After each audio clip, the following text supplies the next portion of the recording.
যে মানুষটাকে আপনি আজ খুব বাজেভাবে ঠকালেন, সেই মানুষটা আপনাকে অভিশাপ দিক বা না দিক, আপনিও একদিন খুব বাজেভাবে ঠকে যাবেন। হয়তো অন্য কারো কাছে, নয়তো অন্য কোনোভাবে। তবে ঠকে আপনি অবশ্যই যাবেন।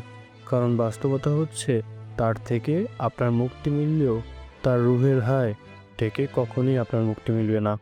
কাউকে বিনা কারণে অন্যায়ভাবে আঘাত করলে, কারো সাথে বেইমানি কিংবা প্রতারণা করলে সাময়িকভাবে আপনি নিঃসন্দেহে ভালো থাকবেন, তবে বেশি দিন ভালো থাকবেন না। জীবনের শেষ দিন পর্যন্ত তা কখনোই নয়।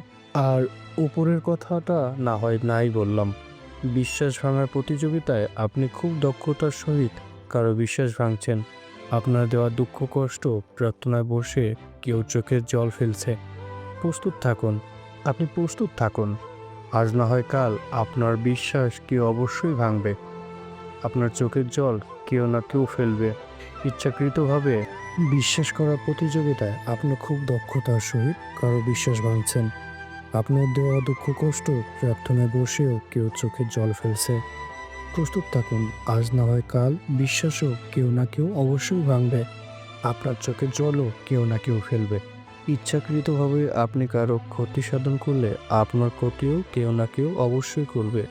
ইচ্ছাকৃতভাবে আপনি কারো ক্ষতি সাধন করলে আপনার ক্ষতিও কোনো না কোনোভাবে হয়েই যাবে। অন্যের দুর্বলতা, সরলতা কিংবা ভালোবাসার সুযোগ নিয়ে আপনি যা যা অন্যায় করবেন, গোলাকার এই পৃথিবীতে ঘুরে ফিরে তার সবটাই ফিরে পাবেন। শুধু সময়ের অপেক্ষা মাত্র। আপনার অন্যায়, অত্যাচার, অবিচার, ব্যভিচার, অপকর্ম, প্রতারণা, ঠকানো, বেইমানি সবকিছু আপনি ভুলে যেতে পারেন। যার সাথে করেছেন সেও হয়তো ভুলে যেতে পারে দেখি। তাও আবার দিনের পর দিন, বছরের পর বছর কিংবা যুগের পর যুগ ধরে তখন আমরা বলি রিভেঞ্জ অফ নেচার বলে কিচ্ছু হয় না, কিচ্ছু না।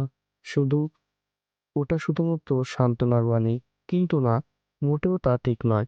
এগুলো আসলে আমাদের আঘাতে আঘাতে ক্ষত বিক্ষত হয়ে যাওয়া অশান্ত মনের অশ্রুকণা। আসল কথা হচ্ছে, আপনি সবাইকে ফাঁকি দিতে পারলেও প্রকৃতিকে কখনোই ফাঁকি দিতে পারবেন না। সবাই আপনাকে ছেড়ে দিলেও প্রকৃতি আপনাকে কখনোই ছেড়ে দেবে না। মনে রাখবেন, মানুষ যা পারে প্রকৃতি তা খুব ভালোভাবেই পারে। মানুষ যে হিসাব মেলাতে পারে না, হিসাবখানি অপূর্ণ রয়ে যায়, প্রকৃতি সেই হিসাব সময় মতো কড়ায় গণ্ডায় মেলায়। মানুষ যে বিচারের ভার সৃষ্টিকর্তার হাতে ছেড়ে দিয়ে নীরবে নিভৃতে চোখের জল ফেলে সব সহ্য করে যায়, প্রকৃতিও সে বিচারের সাজা এই দুনিয়াতে ভোগ করিয়ে নিয়ে যায়। কাউকে অন্যভাবে আঘাত করে ছাড়ুন, ঠকিয়ে লাভবান হওয়ার চিন্তা বাদ দিন। প্রতারণা করার মন মানসিকতা জলাঞ্জলি দিন। জীবনে এমনভাবে বাঁচুন যেন আপনার দ্বারা কখনোই কারো ক্ষতি না হয়।